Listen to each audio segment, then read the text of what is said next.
Tonight we have 3 stories, starting with a park ranger's tale of his time on the job. Then we'll be moving into a story of an old prison. And lastly, a walk home alone that turned sinister. A huge thank you to the generous authors who have allowed me to share these stories with all of you. Enjoy the video. And as always, I hope you all have a great night.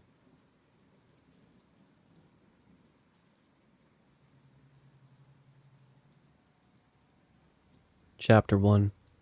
Forest, lake, mountains. These were the sights I would wake up to every morning at the park. The huge snow-covered mountain stood towering over the vast, seemingly endless forest below. The sounds of chirping birds came in through the open windows. I glanced over at my clock on the dresser. 7:20 in the morning. I was late. I got up reluctantly and headed over to my dresser. My park ranger uniform was hanging from its usual hook.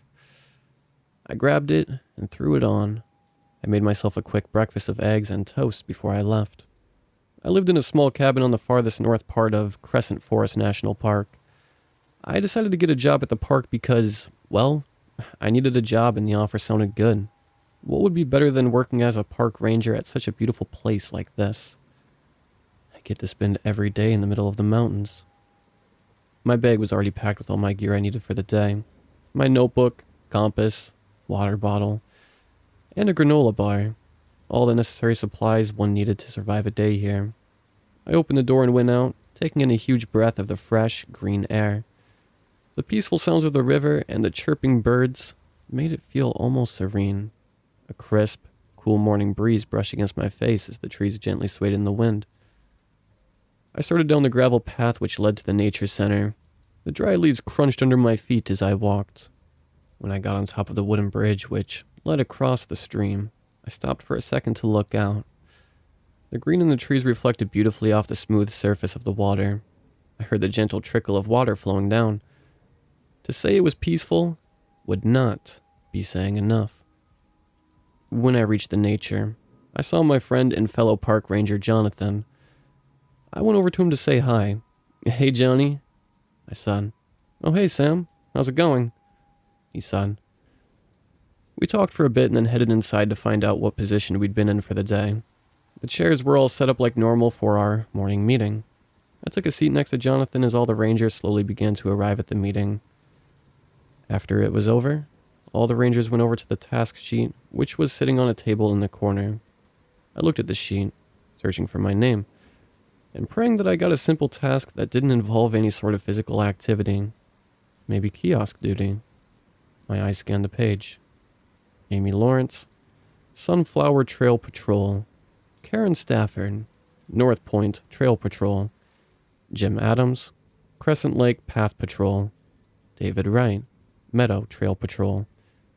Sam Alcaster, 11 to 6, Watchtower Duty. No way, couldn't be right. I had just done Watchtower Duty 2 weeks ago, yet here my name was next to it on the list.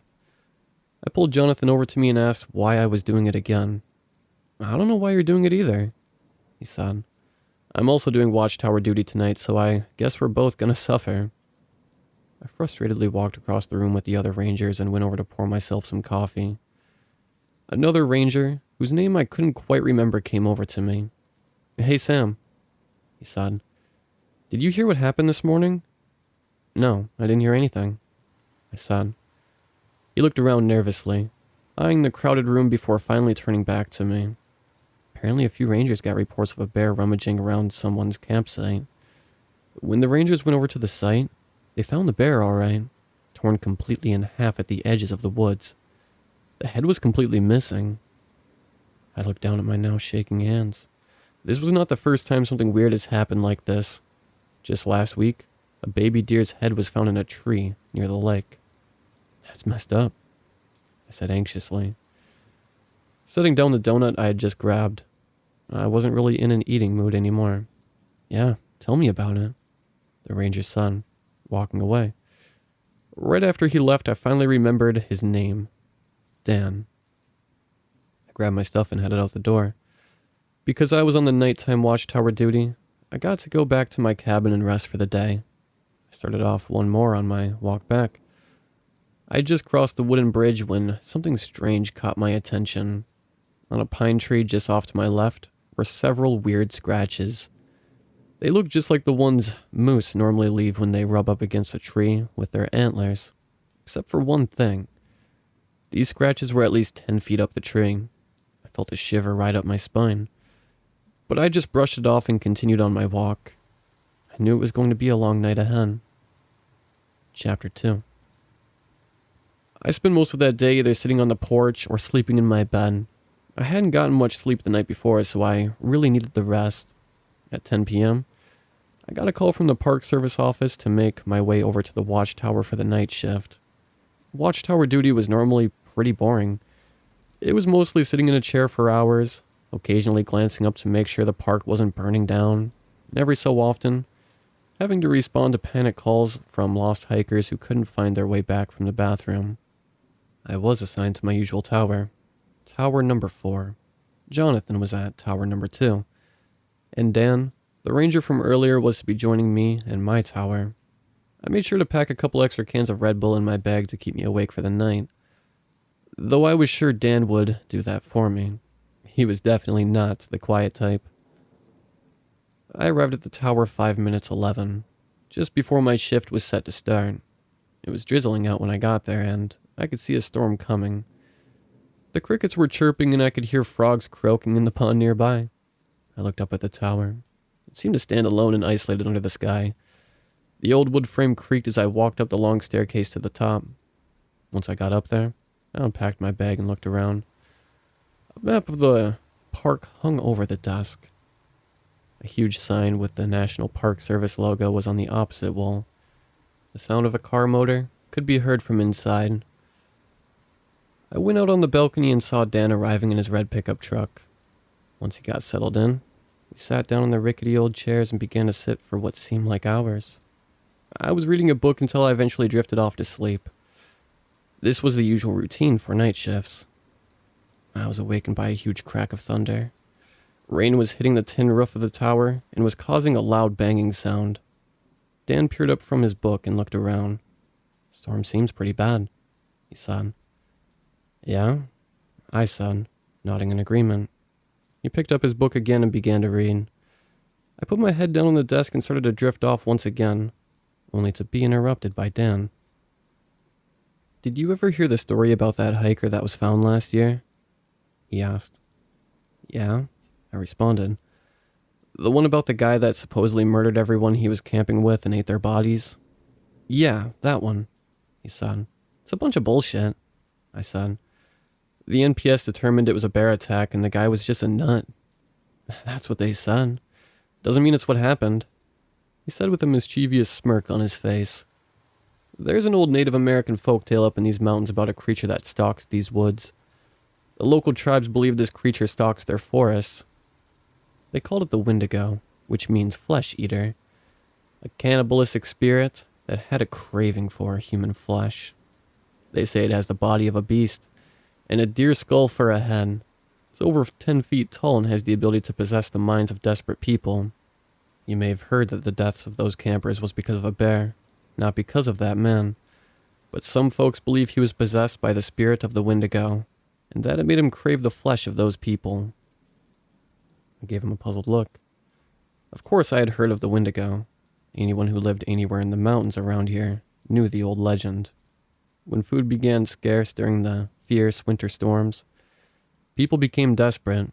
Supposedly, anyone who resorted to cannibalism would be possessed by the spirits of the Wendigo, and would forever have an unsatisfiable hunger for human flesh. It was a story used by locals to scare away annoying tourists, and city people who thought they could make a living out here back in the 1920s. It was just a folk tale, a campfire story. Nothing to take seriously, nothing real.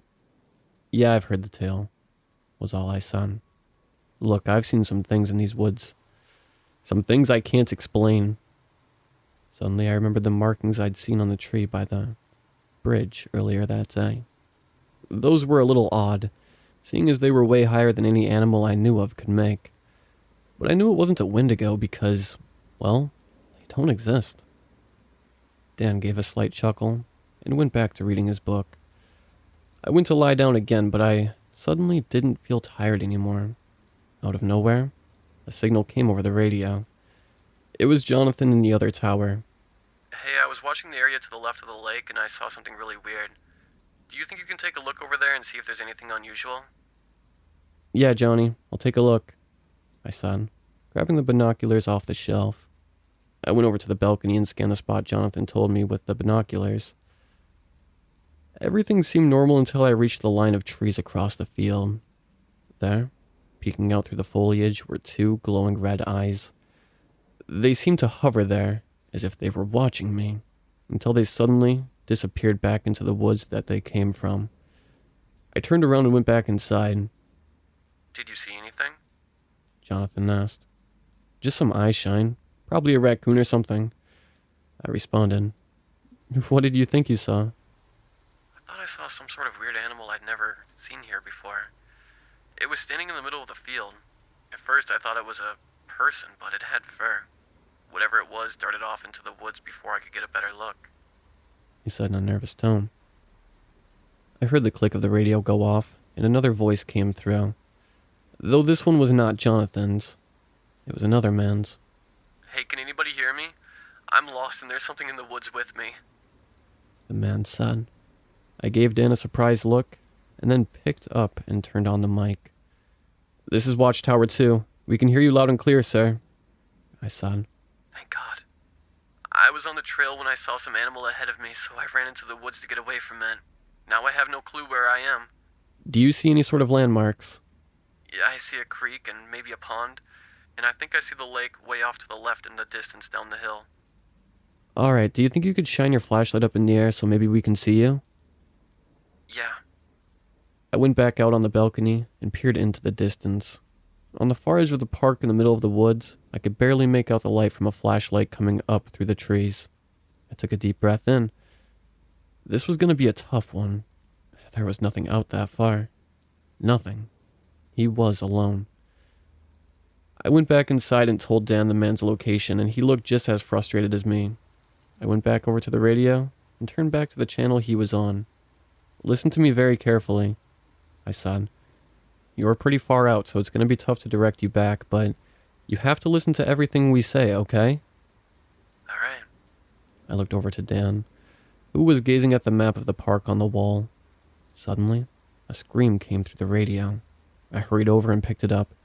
Can you hear me? What's happening? I asked. There was no answer. I quickly threw open the door and ran out towards the stairs. Where are you going?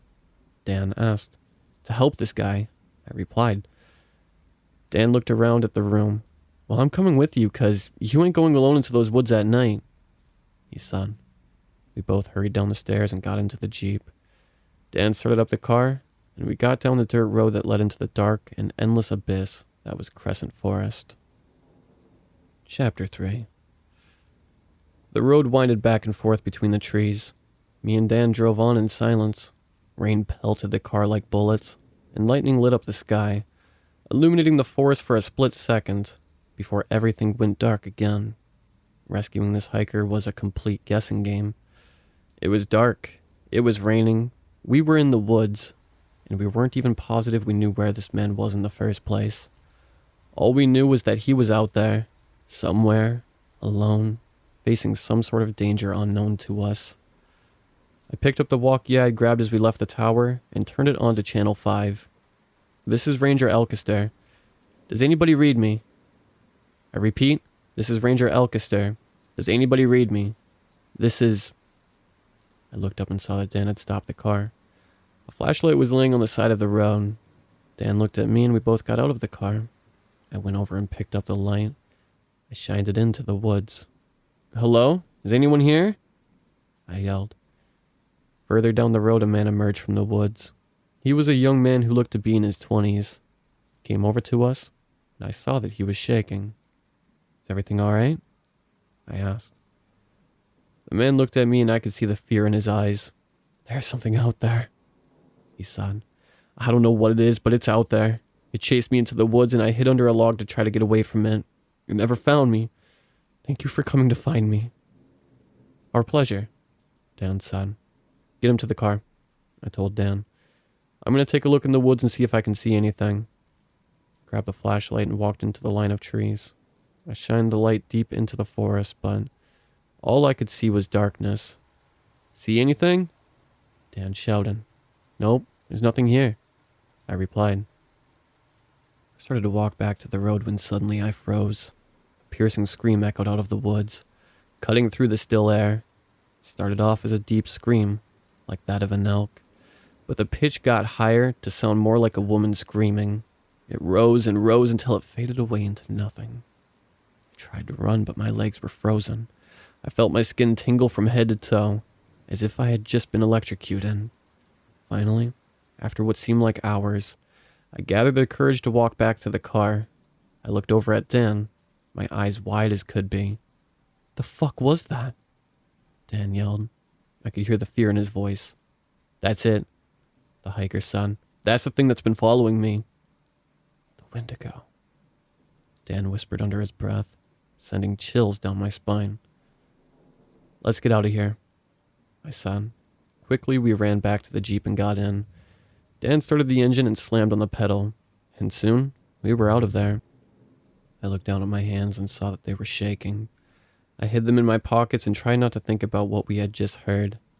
I imagined a creature out there in the woods, its matted fur coat barely covering up its protruding ribs and spine, its long snout-like mouth and glowing eyes standing high above the forest floor. Its antlers. No, it was nothing. Probably just a mountain lion that had lost its cub, or the call of a loon echoing through the woods. You're just scaring yourself, Sam. Get your head out of your ass and focus on the task. We drove on silently through the dark forest. Nobody said a word. It's not like we saw anything in those woods. After all, we only heard a noise. That's all. But we all knew there was something more sinister out there tonight than we could ever imagine. The Wendigo. Dan's voice echoed in my head over and over again, no matter how hard I tried to block it out. I watched the road as we drove. The splashes of the raindrops made it feel almost serene. And as I watched, the fear of whatever we heard slowly faded away until it was gone completely. I looked at the woods.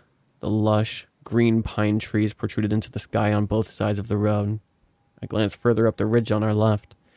We passed a small waterfall and a stream. I looked at the top of the ridge high above the road. We were surrounded by the hill above us on both sides, making it seem like the road sat at the bottom of a bowl. The pale moonlight cast strange shadows as it hit the trees, bending and contorting them into strange alien-like shapes. The moon illuminated through the clouds, giving the sky a spooky but magical look. I then noticed the tall figure up in the trees. It stood upright, looking down on the road. Although it was nothing but a dark silhouette, I could still tell it was very tall. I could also make out the antlers on top of its head, bending like jagged knives. I tapped down on the shoulder, but by the time he turned around, we had gone around the bend, and the figure was long gone. I shook my head in disappointment. I'm letting my fucking imagination get the best of me.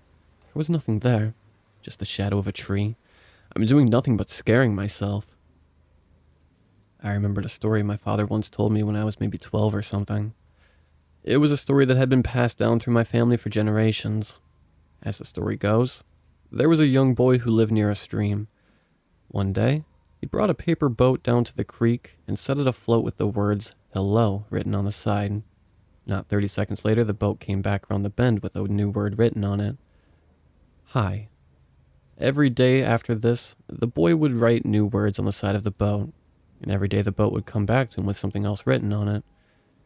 Excited, he told his whole family about it, but none of them would believe him. When he went to tell his grandma about it, she said she believed him. Sometimes, she said, believing in ourselves is the best way to make others believe in you. Hell, I don't know why I thought of this story now, but something about it was oddly comforting. I knew what I saw on that ridge was real, and what anybody else thinks wasn't going to change that. We came upon a fallen tree. Its long, claw-like branches spread out across the road ahead of us, blocking our path. We all stepped out of the car and went over to inspect it. Wind must have blown the damn thing over, Dan cursed, kicking the tree. How are we going to get past it? I asked. We'll have to turn around. We can take the old dirt road west near the lake. That should take us over near the caves. From there, we can take the trail back to the tower and get the hell out of this storm. We all hopped back into our seats and started off. The rain, which had stopped before, had now started to pound us once again. I turned around to face the hiker we had picked up. So I realized I never did catch your name, I said. Matt, he replied. And you are? Sam, I responded. So welcome to the Rangers. Seems like you might be stuck with us out here for a while. At least until we can get back to the Tam Lodge. Yeah, he said solemnly. Well, it's better I was found by you than whatever the hell was out there with me. We drove on for another 20 minutes or so. The rain continued to relentlessly pelt the car as lightning flashed over the mountains. Suddenly there was a loud bang, and next thing I knew our car was skidding sideways across the road. I grabbed onto the handle as the car barreled towards a large tree. Then darkness. Chapter 4. Pain. That was the first thing I noticed. The sharp, stabbing pain in my left leg. I looked down, seeing the large shard of glass embedded in my lower thigh. Slowly I reached down and began to pull it out. The pain was excruciating. Finally the glass popped free, and I pulled myself free of the wreckage. Well, it wasn't as bad as I had expected. The car was pretty busted. We had skidded sideways a good 20 feet down the road before crashing into a large oak tree. Besides the shattered window, the back of the car was fairly decent shape. It was the front of the car that was the issue.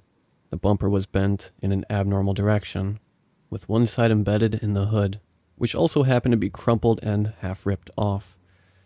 Both headlights were shattered, and the front windshield, while still in one piece, was laying upside down halfway across the road.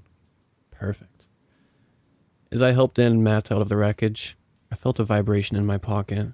I pulled out my walkie and saw I had 6 missed calls from Jonathan. Shit. Dude probably thinks we're dead right now. I sighed and pressed the call button. Dude, where the fuck have you been? I've tried calling you 100 times. We're fine, I said. We got into a little crash, but we're alright. Good. Well, I'm glad to see you made it back to your tower. My tower? I replied confused. Jonathan, I'm not in the tower. Then who am I looking at in the window? He said. I was hit by a sudden rush of fear, but before I even had any time to think, a voice came through the walkie. You should probably run. The voice said in a deep, raspy voice. Then, through the speaker of the radio, came that same horrifying scream from earlier. The non-human cry that sent a shockwave of shivers down my spine. I realized that I could hear it without the radio. It rose in pitch, becoming louder and louder, and dropping down to a low, beastly growl before fading away. I realized that I could hear it without the radio. I looked down and checked what frequency I was on. TW4. My tower. I stared at the radio in my shaking hand. My heart was racing in my chest. I faintly heard Johnny's panicked voice on the radio. His words were drowned out by the sound of the ungodly scream. I held up the walkie and called Jonathan. Johnny, I said quietly, I need you to radio down to the station. Tell them to lock their doors. Let them know that we need anyone with a gun to get out into the park immediately so we can find whatever's out there. What do you mean whatever's out there? What the hell is even going on? Johnny yelled. I looked back up at the woods. The darkness seemed so thick, I could cut it with a knife. A thin mist spread out like tendrils across the damp ground. There's something out here, Johnny, I said. We found this hiker. He had gotten lost and was being chased by something. And then when we were in the woods, we heard this scream and now I saw someone in the tower and earlier, I think I saw something, Johnny. Some sort of animal or... Or what, man? Jonathan insisted. Look, I don't know, okay? It was probably just a deer and I'm just paranoid. It's been a long-ass night and I just want to get the hell out of here. I turned off the radio and clipped it onto my belt. Dan called me over to the fire they were building. I sat there by the fire, the bright flames illuminating my badly bruised face. I wanted to say something to the boys, but I couldn't. None of us could. We didn't know what to say. Then Matt spoke up. I saw it, he stuttered, me now staring up at him. I saw the thing. When we were getting in the Jeep after you found me, As we were pulling away, I looked back into the woods and I saw... He shivered. A tear trickled down from below his left eye. I saw it, standing there, next to a tree. It was huge. Right when I noticed it and turned to look at it, turned around and leapt away out of sight. Then I felt so hungry. I gulped. I saw it too, I said. When we were driving down the dirt road, I looked up at the ridge and I saw the thing, standing above the road, staring out at me. I saw its horns. They were huge. I cleared my throat and looked down. Dan chuckled to himself. I seen it too, he muttered. 53 years ago. I was right here in this park with my papa. We was camping out here one weekend with some friends of his. Our campsite was right at the meadow campground right next to the old parking lot. We was sitting in the tent playing some hold'em when suddenly I hears this awful scream come from outside. We grabbed our shit and ran outside to the parking lot, and that's when it happened. This moose came stumbling out of the woods and into the parking lot. It was bleeding real bad and there were thick scratches down its side. It turned to look at us and I could see that a huge chunk of flesh was missing from the side of its face. It made this horrible, moaning sound before it suddenly took off running across the lot. It sprinted straight at a parked RV and hit it dead on. There was a loud snapping noise and then a crunching sound. The animal shook its head and looked at us, all of us turning away in disgust. Its antlers had snapped off, leaving 2 empty, bloody knobs. A huge piece of its skull looked like it had been busted in because there was this giant crater in its head, and his eyeballs were bulging out. I turned back just in time to see the moose run at the car again, this time hitting even harder. Now some of the animal's brain matter had fallen out and was sitting on the ground. I looked down at the gooey matter. Then it tried to lick it up, but it seemed like it couldn't even move its jaw. Then it fell over sideways and laid there dead. I should have screamed, should have ran, but I didn't. I just stood there and stared at the thing, my own breathing blocking out the sound of my paws cussing. I wasn't even scared of anything. I was just shocked. And that's when I saw it. When I looked away and back again, the moose was gone, just vanished. All that was left was a puddle of blood and brains. Then, to my left, I heard this meaty, tearing sound. I shined my flashlight over there and grimaced in horror. There was a creature there, a monster. It was standing there in the woods, 1 foot placed on top of the moose. The huge set of antlers atop its head seemed to pierce the sky, and its head was taller than the boulder behind it. So that's gotta be like, what, 9 feet tall? Anyways, it bent over, taking a huge chunk of the moose with its teeth. It looked back up, screaming that horrible scream, before looking directly at me. I stared into those eyes, those glowing yellow eyes, and I swear, it felt like it could see straight through me, like it knew everything about me. Then I turned around and ran for the truck. My dad grabbed all of his shit, got in the car, and we drove off. And I never did come back to this park until I started working 30 years ago. Dan folded his arms and leaned back on his log. It's an ancient creature. Older than the park itself. Older even than the first settlers who came to these mountains looking for gold. It's smarter, stronger, faster, and it already knows where we are. It's hunting us, right now as we speak. It's watching us from the shadows. Now, I don't know if it's some animal or a demon or what it is, but I'll tell you this right now. I've never felt any evil as dark as what I felt that day. Took a deep breath and looked into the dark, quiet forest. I surveyed the line of huge pine trees, my mind rampant with ideas of what monstrosity could be behind them. We need to get a move on now, Dan said. We're not alone in these woods tonight. We hopped back in the Jeep and attempted to start it up, and by some miracle it worked. We drove further down the road, heading towards the ranger's shed. I was riding in the back with Matt this time. He stared back at the road in a trance. What if it's true? He questioned. What if there is something out there? Something ancient that's been around way longer than the park? What if it's already hunting us and... It's not, I said, matter-of-factly. It's only in your head, man. Get your shit together and do your fucking job. We arrived at the ranger's shed and got out. Dan unlocked the door and went in, coming out with a large hunting rifle.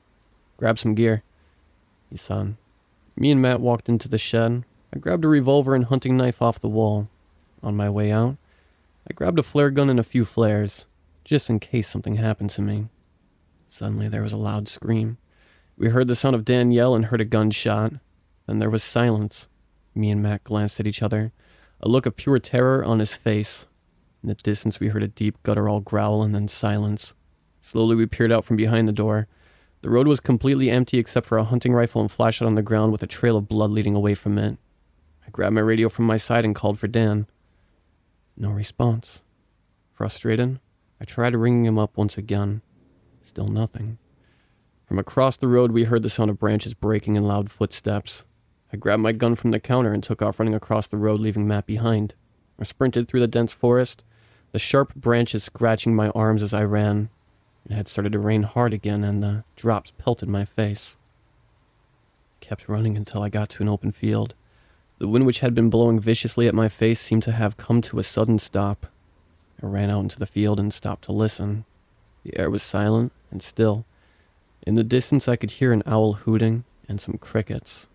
A wolf howled somewhere off in the mountains. I listened even closer. I heard something. The distant crunching of leaves. Crunch. Crunch. The sound was coming closer. I backed away towards the other side of the field. The crunching sound came closer and closer. Then silence. I waited, staring at the trees, expecting some giant monster to emerge from them at any minute, and do to me what it did to that moose in Dan's story. Suddenly there was a loud rustling in the bushes. I jumped back and started running. I could hear heavy footsteps running alongside me. I was heading for the opposite trees when I looked to my right, and there, illuminated by the moonlight for only a split second, I saw it. A dark shadow cast over me. I could see the shape of antlers in the dark. I could make out a pair of hooves on the ground, and I could just barely see the glowing yellow eyes staring at me as it bolted through the woods. Chapter 5. I dove into the trees, landing face first. I rolled down the side of the hill, hitting my head hard. I felt my gun fall out of my hand as I rolled, barreling over branches and sticks. Finally, I came to a stop at the bottom of the hill. Felt the top of my head. It was busted and bleeding badly. I looked down at my wrist and saw that it was bent completely backwards. Fuck, I yelled. I heard a scurry of footsteps and looked up to see Matt looking down from the hill above me. You alright? He called. Yeah, I responded. Just busted my head a little, and I think I dislocated my wrist. Shit, he yelled. Want me to try to come down? No, just go back to the Jeep and wait. I'm gonna walk around and come down the road. Okay, I'll just wait. He jolted backwards and screamed. There was a loud, tearing noise, and I heard Matt gasp. And silence. Matt? I yelled. No answer. Matt? Still nothing. I felt my wrist and clenched my teeth in pain. It was completely broken. Carefully, I stood up, gathering my senses, and started walking along the ridge. I held my broken wrist in pain. A roar echoed through the woods. It didn't sound close, but it wasn't far either. What was this thing? The Wendigo? I remembered Dan's words and shuddered at the thought. Flesh eater. I had to go around the hill and get to Matt. What if he was hurt? Or worse? And what about Dan? The thing, whatever it was, had taken him somewhere, and there was a chance that he was still alive. I came across a small stream and bent down to drink the cold water. It was incredible. The crisp, cool water which had flowed down from the mountain splashed in my face. I looked down at the ground and saw my radio laying there. I picked it up and turned it to channel 4. Johnny, do you copy? There was static. Johnny, do you copy? Called again. Yeah, I read you, man. What is it? He said. I looked around the woods for a moment. I'm lost in the woods and I have a broken wrist. Something attacked Dan and I think the hiker we were with is dead. What do you mean dead? Jonathan asked. He's dead. He's fucking dead. That's what the fuck I mean. Something attacked us by the ranger shed and took Dan and I chased after it, but it attacked me and I fell down a hill and broke my goddamn wrist. Alright. Jonathan said calmly. You said you were near the ranger shed, right? So just go around the hill and back through the meadow, and you should reach the shed and the Jeep. Then just drive to the caves and wait for me. I'll meet you there as soon as I can and we can get the fuck out of here. They got a whole team of rangers coming in from Rocky Mountain to help with the situation. What do you think it is? I asked. A bear? Jonathan said. I shook my head in frustration. God damn it, they're never gonna catch it. Not with that gear. Jonathan was silent for a moment. Look, just walk to the shed and radio me when you're there. I'll help you get back just like I did when you were touring the park. He said. Roger that, I said, putting away the walkie. I turned towards the vast forest and began walking, unknowingly watched through hungry eyes. Hours. That's how long it felt like I'd been walking through those woods.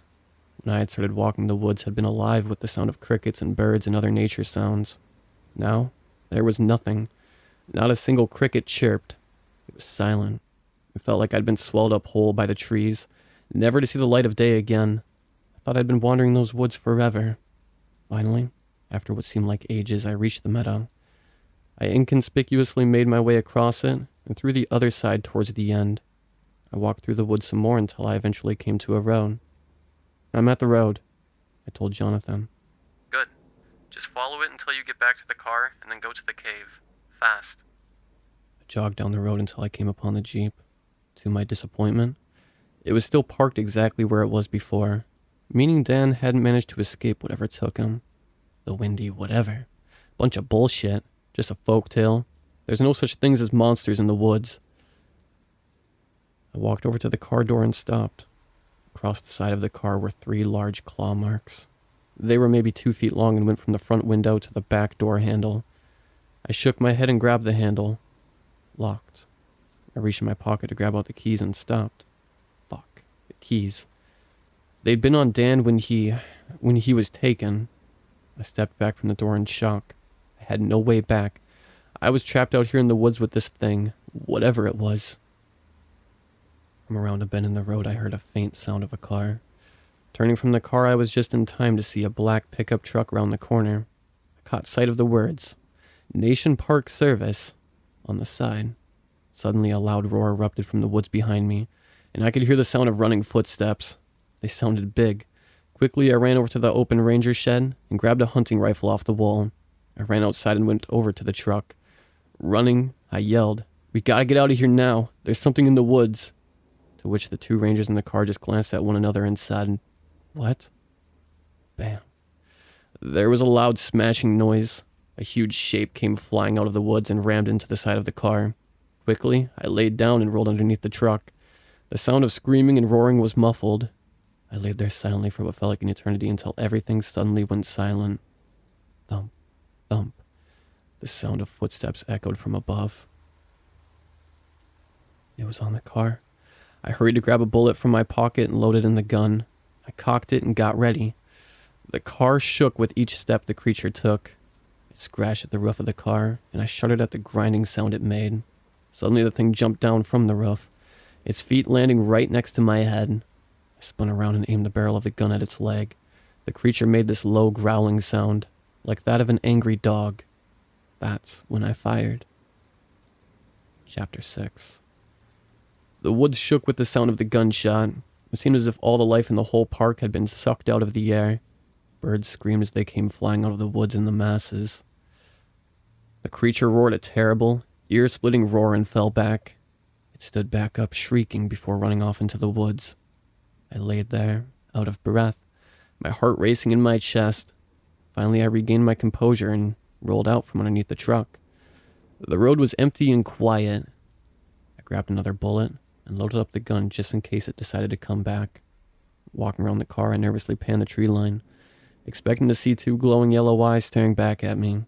But I saw nothing. I was turning the corner of the truck and saw something on the ground. A hand. Slowly I turned the corner, aiming the gun the whole time.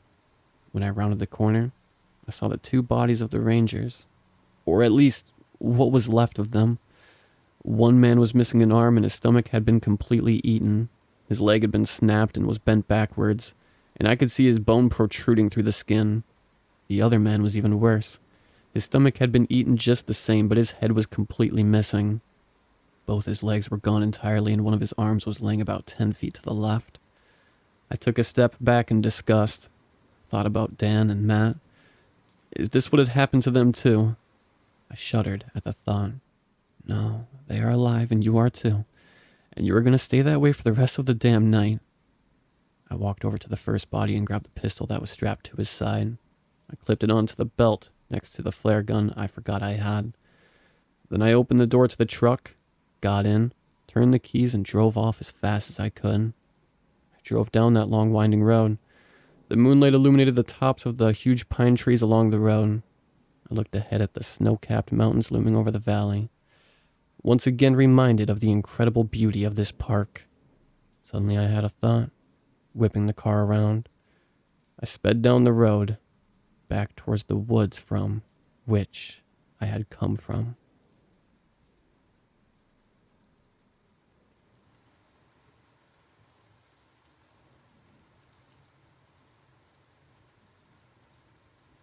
The ancient castle towered above the forest surrounding it. The moon provided enough light to see my surroundings, but it painted an eerie picture nonetheless. I approached the entrance to the castle, stopping on the path in front of it. I was supposed to meet my contact here, but there was no one in sight. I decided to wait for a little bit, hoping they would still show up. I wasn't looking forward to entering the place on my own. After having waited over 15 minutes, I started to look around. The path leading up the castle was fairly wide, but the rain had caused it to be quite muddy, which made it uncomfortable to walk on. Eventually, my eyes wandered across a disturbed patch of grass. Twigs were broken and flowers ruined. Upon closer inspection, I seemed to find the faintest hint of a red substance. Blood, perhaps. A small trail seemed to lead down the hill. My eyes wandered down, where I saw a dark figure deep below. It was hard to see in the darkness, but it almost looked like a... Mr. Vario? My thoughts were interrupted, and I turned around to face whoever addressed me. I was greeted by an old man dressed up in some kind of medieval armor. He was slightly leaning forward and supported himself with a walking cane. I raised my hand and offered to shake his. He gave me a small bow in response, but kept his distance. "It's good to meet you," the man continued. I was starting to worry nobody was going to come and help me. "I'm only here to assess the situation. We haven't made any promises yet." Yes, of course," the man responded as he took a few slow and uneasy steps towards me. "But at least you're willing to take a look. That's a start. Now, please, follow me. Let us head inside. This is no time to be standing outside." We walked towards the large gate together in complete silence. When we reached the door, the man motioned for me to open it, so I did. Once through, I found myself standing in a large, decorated hall, with a small welcoming table and register to my side. The room was dimly lit, enough to see my surroundings, but it did create an uncomfortable atmosphere. "Is this the place?" I asked as I looked around. Not noticing anything remarkable. No," the man said as he slowly continued walking in front of me. "This is where our visitors enter, and from where we start our tours of the castle. The problem resides in the much more unused parts of the castle." "Of course," I replied. "And this problem wouldn't just so happen to be in the basement or dungeon, would it?" I asked sarcastically as I followed the old man. He sheepishly smiled at me in response. I followed him through the hall. He wasn't exactly quick, so I had plenty of time to observe my surroundings. The castle was old and it definitely showed it, but was kept in a relatively clean condition nonetheless. The amount of money they received from the tours must have been substantial to support the maintenance of the castle. "I assume you familiarized yourself with the information I sent you?" the man then asked. The way he asked it was slightly off-putting, but I didn't think much of it. "I'm familiar with the case, yes. It's hard to miss the 14 people that have gone missing from your tours in the last couple of weeks." "Ah, yes," the man responded somewhat awkwardly. "I hate to ask, but have you?" "We've kept it hidden from the public. All deaths were written off to some other cause. No one will blame this place." "Good, thank you," the man responded. He was clearly relieved. He didn't say anything else and just kept walking through the various halls and rooms. Eventually, I started to lose my patience and asked him where we were going. "All the way down," the man responded as he tapped his walking cane on the floor. It made no noise. "To the problem, to the bodies." I wanted to ask more, but the man suddenly slipped off into a small room. I followed him and was greeted by a small shelf and a large wooden door. It looked to be in a much worse condition than the rest of the castle. The man turned around and motioned towards the shelf. Behind the books, there's a small vault. The code is 3974. You'll find the key for the door inside. Please open the door so we may proceed. I stood still for a moment, staring at the old man with a confused expression, as I wondered why the hell this guy couldn't just grab the key himself. I did as he asked. I moved some books to the side, which indeed revealed a small vault which had a key. I slowly opened the heavy wooden door, which revealed a staircase spiraling down. The old man stared at me, causing my skin to crawl. Something about his gaze made me extremely uncomfortable. The path ahead is extremely dark, Mr. Vario. Perhaps you should take off your mask, so you may see better, the man suggested. I declined and told him I'd keep it on for safety. He continued to stare at me for a little while. Let us continue, the man eventually said as he started to descend into the darkness. I followed him. We've had to lock the doors, the man then started as we descended the stairs. To keep the visitors from wandering off, you know. Those that lie below, they call to some of them, trick them into going down these very stairs towards their certain doom. So why not just keep the doors locked then? I asked. For every door we lock, they find another one we'd never seen before, in some remote part of the castle. No, this cannot be contained by locked wooden doors, Mr. Vario. Tell me about this place, I then said. It couldn't hurt to hear what the old man had to say.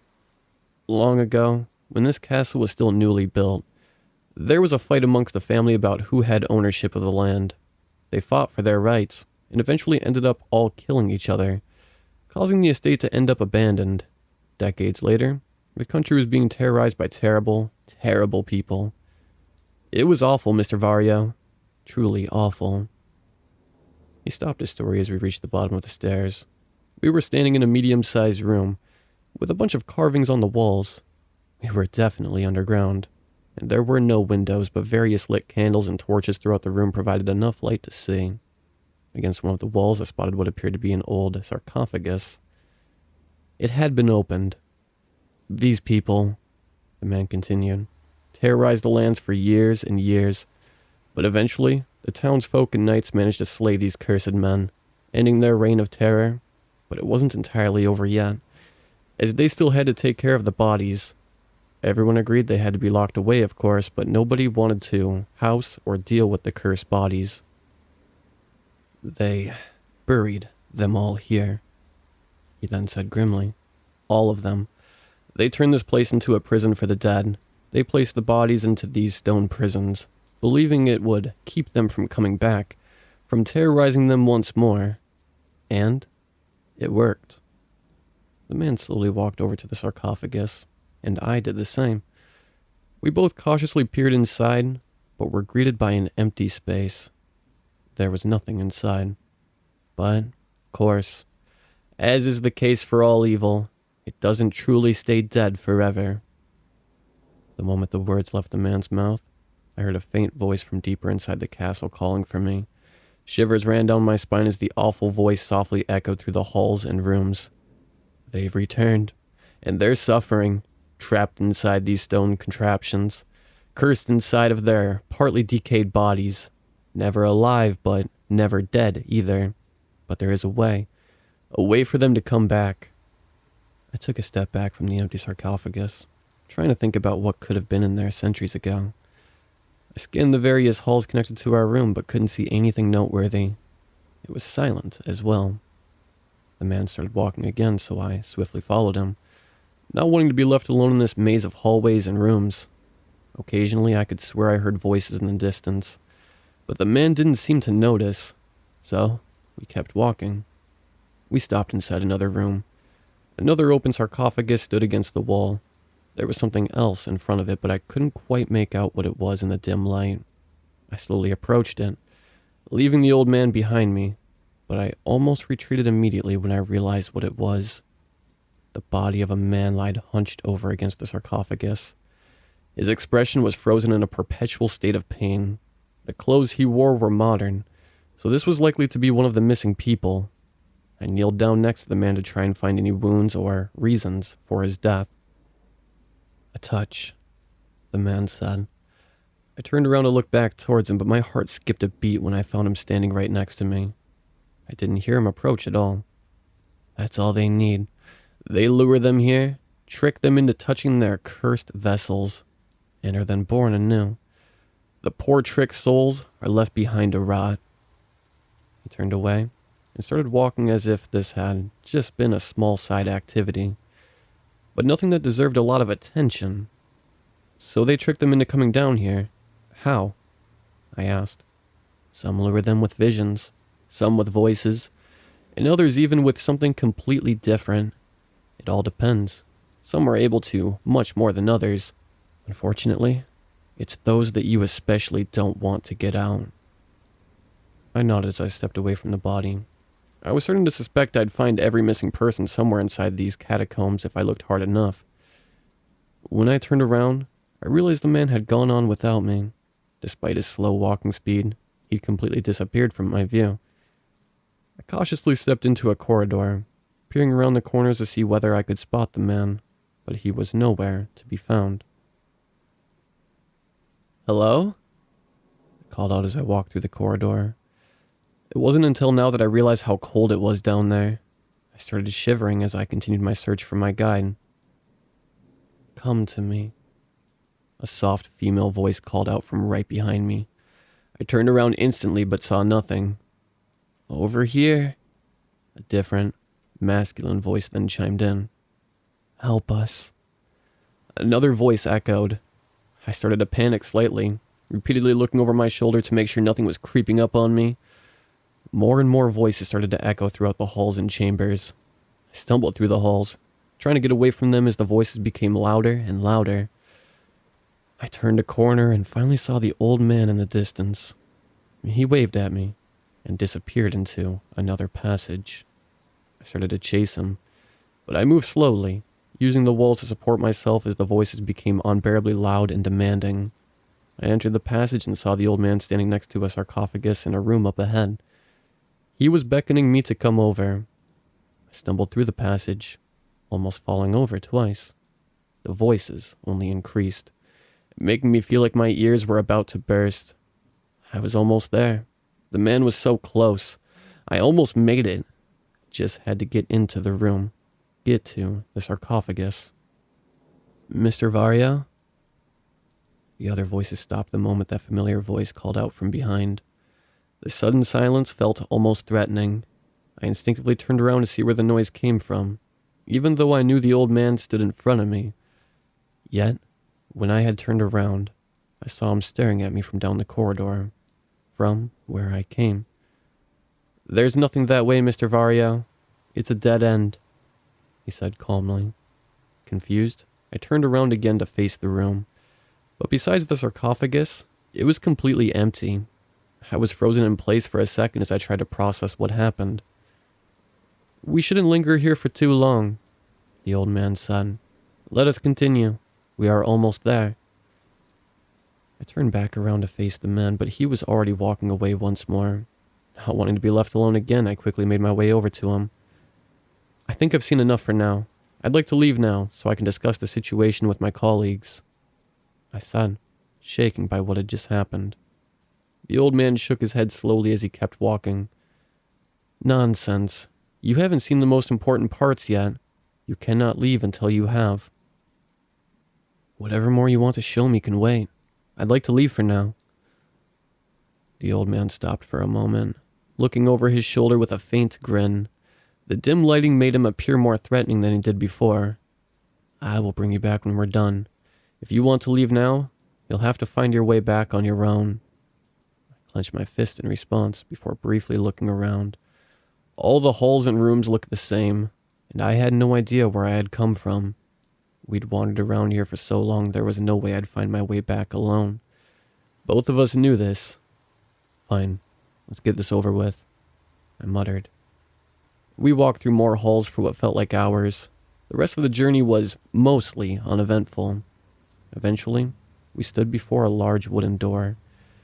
There were several crosses hammered on it. The man motioned for me to open the door, and so I did. I entered the massive room, filled with stone statues and ornaments, all depicting a certain knight I did not recognize. At the end of the long room stood a throne, behind which I spotted another sarcophagus, yet this one was beautifully decorated.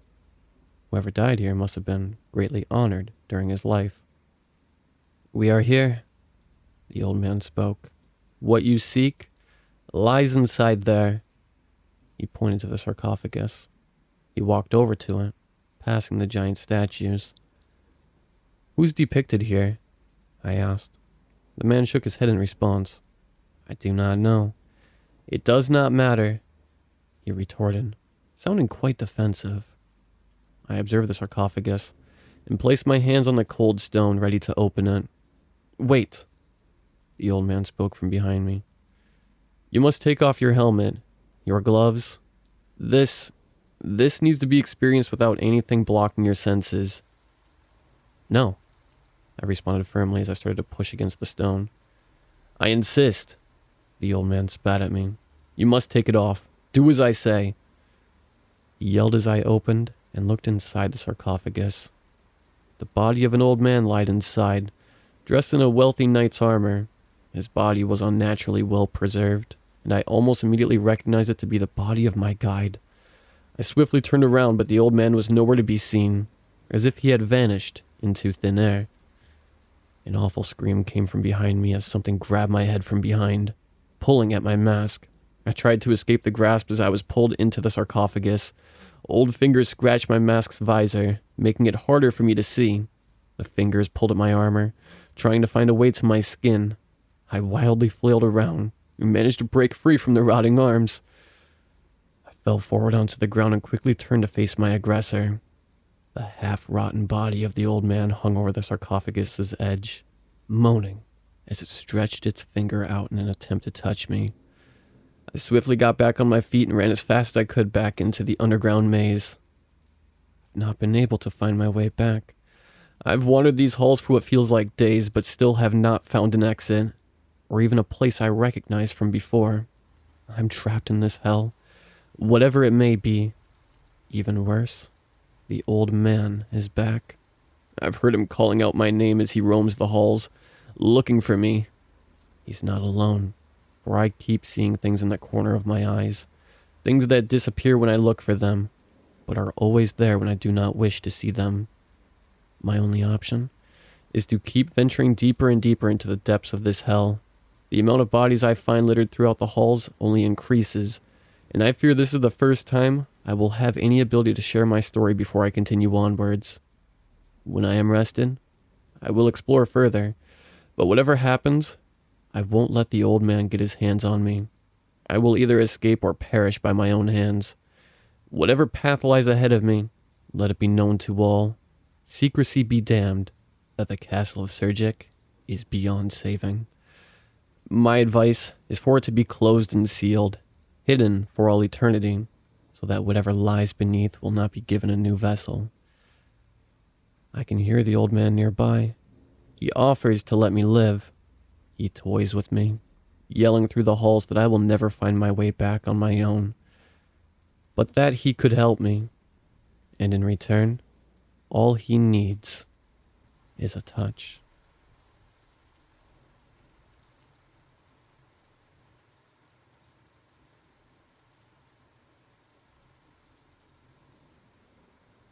If there was anything Vanessa hated more than slaving her life away all hours of the night at her office, it was the long walk home.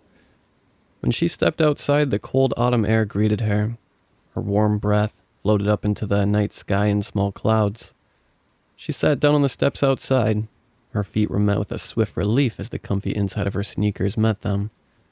The strappy heels she wore to work that day were flattering, but were no walking shoes. This small comfort made her even more eager to get home. Her path home was the same every day.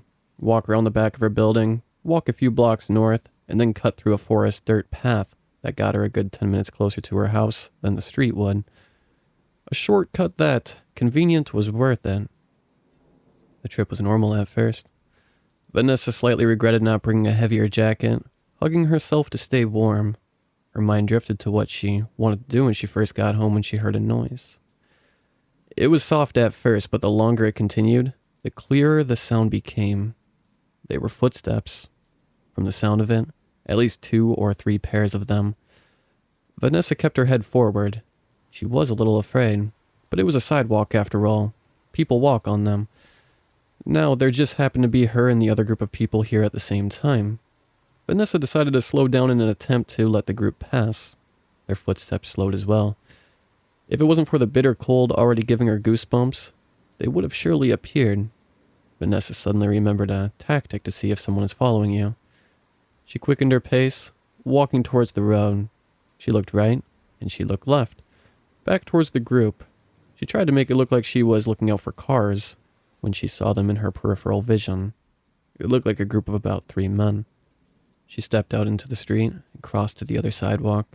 She walked forward, hoping that was the end of it. Her heart sank when she heard the group walking behind her shortly after. Vanessa knew the next part of the test was across the street again, but she threw that idea out of the window. She went into a full-on sprint, putting her sneakers to the test. Almost immediately, the footsteps behind her sped up too. The only thought going through Vanessa's head was, "Oh shit, oh shit, oh shit." She could hear the men yelling and cursing, aggravated at her attempted escape. The dark pavement pounded against her feet, pushing her forward. To her right, Vanessa could see the entrance to the park come into view. She didn't slow down, banking hard at the last second. The loss of momentum slowed her down a little, but the surge of adrenaline in her veins propelled her forward. The surrounding playground was a dark and foreign place. Various rocks, sticks, and forgotten toys threatened to trip her at every step. The group of men weren't too far behind her. She heard one of them trip over something, sending the rest of them to tumble over. Vanessa saw her chance. She dove into the woods. The moon was full and bright, but the thick canopy dimmed the light dramatically. The scenery around her looked dizzily the same. Thorns and bushes tore at her clothes and skin. Spiderwebs stuck to her hair and face as she looked for a place to hide. Then she came upon it. A cluster of trees formed in a rough circle. They were enormous, ancient oak trees. Moss and vines covered their bark. Their branches overhead were so entangled with each other, it was hard to tell where one began and another one ended. In the middle of the circle was a rotted fallen tree trunk. Even with it falling apart, Vanessa could tell it used to be as big, if not bigger than the one surrounding it. The footsteps and yelling were getting closer. Vanessa quickly ducked behind the trunk, laying as still as she could. Through a small hole in the trunk, she could see the men approaching. Now with flashlights. One of the men was calling for her. He said they weren't going to hurt her if she came out. In the light of the flashlights, she saw something silver and shiny. It was an axe, and a fairly large one at that. The men stepped closer and closer. Vanessa held her breath, hoping that her heart banging in her rib cage didn't give her away. Suddenly, from above, there was an ear-splitting groaning noise. Vanessa looked up to see one of the enormous tree branches sailing downward, striking one of the men down. The weight from the tree must have been enormous as well because the man didn't get back up. Before they realized what happened, another tree swung around a branch at an incredible speed at the second man. When the man dropped to the forest floor, he was in 2 pieces. He had been struck in half right at the waist. Vanessa could only watch as the third man tried to scurry away only to be hoisted in the air, wrapped tight in a thick tree limb. The limb wrapped tighter and tighter, all the while the man screamed to be let go. The man tried to swing his axe at the branch, but it didn't do much good. A loud crack echoed through the air, followed by another and then another. The man wheezed, both from pain and not being able to suck any more air into his lungs. After one more large crack, the man fell forward limply, dropping the axe to the ground. Once the man was dead, he was released from the large tree. Vanessa was stuck in place. She didn't know whether to run or to stay. She stood up as calmly as possible. With shaky legs, she walked out of the circle of trees. When another wooded groaning sound came from above, Vanessa flinched, closing her eyes. When nothing happened, she opened them. One of the trees has reached a branch down to grab the axe. The branch moved it towards Vanessa, stopping in front of her. She held out her hands and took the weapon. In a voice as soft as the wind and as quiet as the night, she heard someone say, "Take it away from us. Leave." Not knowing what else to do, Vanessa held the axe to her chest and left. She looked back, only once, and then ran the rest of the way home.